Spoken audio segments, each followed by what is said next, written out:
Hello friends, first of all আপোনালোক সকলোকে মোৰ ইউটিউব চেনেললৈ স্বাগতম জনাইছোঁ। আজি এটা নতুন ভিডিঅ' লৈ আকৌ আপোনালোকৰ ওচৰত আহিছোঁ।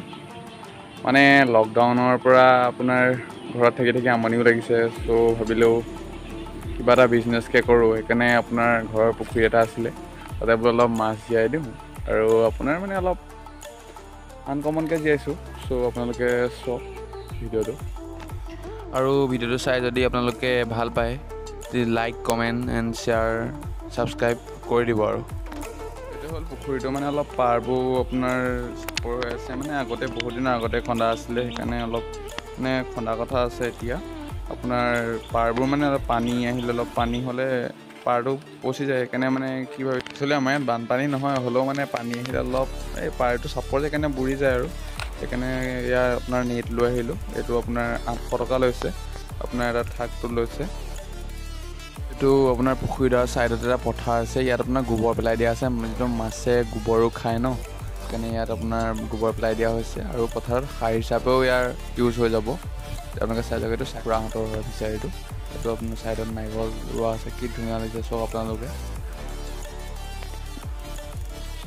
ছাইডৰ এই পথাৰটোৰ লগত এটা মানে পুখুৰীটোৰ লগত লুৰ কানেক্ট কৰি দিম, তেতিয়া মাছবোৰে মানে আপোনাৰ বাৰিষা এতিয়া যে পানী ছিজন হৈ আছে ন, মাছটো আপোনাৰ চৰিবলৈ যাব পাৰিব কঠীয়াৰ মাজে মাজে। আৰু যেতিয়া খৰালি পানীটো শুকাই যাব, তেতিয়া মাছটো পুখুৰীলৈ গুচি আহিব। আপোনালোকক দেখাই যাওঁ, আপোনালোকে ভিডিঅ'টো সম্পূৰ্ণকৈ চাই যাওক।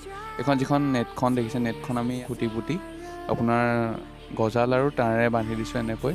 আপোনাৰ গোটেই যিটো 50 মিটাৰ হয় ন নেটখন, গোটেই 4 ৰাউণ্ডটো পথাৰডৰাৰ বেৰি দিছোঁ, যাতে মানে মাছটো বাহিৰলৈ ওলাই যাব নোৱাৰে।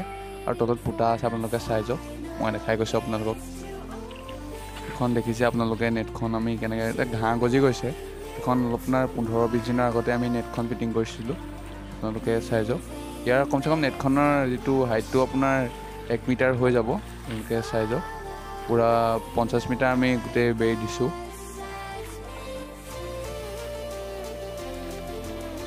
এইটো আপোনাৰ কঠীয়াটো ৰোৱা হৈ গ'ল, অলপ দিনৰ পাছত সজাল ধৰি যাব আৰু কঠীয়া।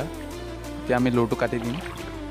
এইটো আপোনাৰ ছাইডত চব, এই ছাইডে এখন বাৰী আছে, মানে আমাৰ খুৰাহঁতৰে, এইটো বেৰি থোৱা আছে আপোনাৰ, সেই লাষ্টলৈকে দি থোৱা আছে আপোনাৰ। এখন দেখাই গৈছোঁ আপোনালোকক। এখন পথাৰখন, ইয়াত আপোনাৰ মানে 2 কঠা মাটি আছে, পথাৰডৰা হ'ল নেটখন চক।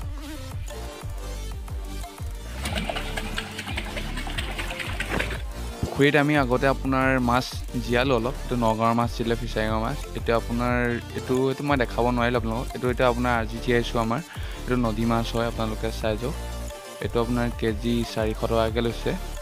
কমচে কম 1 কেজিত আপোনাৰ 50 পিট মাছ উঠি যাব। ইয়াত আপোনাৰ বাহু মাছ আছে, ৰৌ মাছ আছে, কুঁহি আছে, তাৰপিছত আপোনাৰ হেৰি আছে, গাছ কাপ আছে। এতিয়া জীয়াই দিছোঁ, চাই যাওক আপোনালোকে।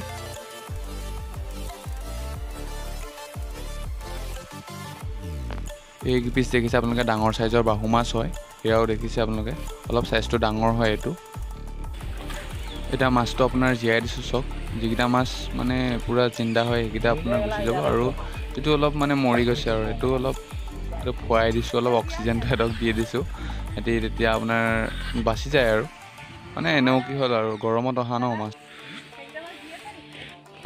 এইটো পথাৰৰ লগত কানেক্ট কৰিবলৈ আপোনাৰ এটা লুৰ কাটি দিছোঁ, বেছি ডাঙৰকৈ কাটি দিয়া নাই, আপোনাৰ 1 ফুট 1.5 ফুট বহলকৈ কাটি দিছোঁ লুৰটো। এতিয়া পানীটো আপোনাৰ যিটো পথাৰত পানী বেছি আছে পুখুৰীতকৈ, সেইকাৰণে পুখুৰীলৈ সোমাই আহিছে এতিয়া পানীটো। এতিয়া আপোনালোকক দেখাই দিছোঁ, এইবোৰ অলপ দিনৰ পাছত দেখাইছোঁ। এইটো আপোনাৰ খুঁটি মৰা আছে, মাজত অলপ খুঁটি মাৰিছে, ইয়াত মাছক দানাটো দিয়া হয়, দানা পানী দিয়া হয়। আৰু দেখিছে আপোনালোকে চফা কৰি দিছোঁ। এইপিনে মাছটো এইপিনে অহা যোৱা কৰি আছে, আমি চাই থাকোঁ হ'লেও। আৰু এইটো আপোনাৰ এইটোৱেদি আপোনাৰ পথাৰত যায়।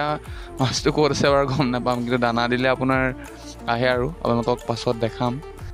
মাছটো ধৰা টাইমত এটা ভিডিঅ' বনাম, মোৰ বিজনেছত প্ৰফিট হ'ল নে লাভ হ'ল আপোনালোকক কম। যদি ভিডিঅ'টো চাই ভাল পালে please like comment and share কৰি দিব। Thank U.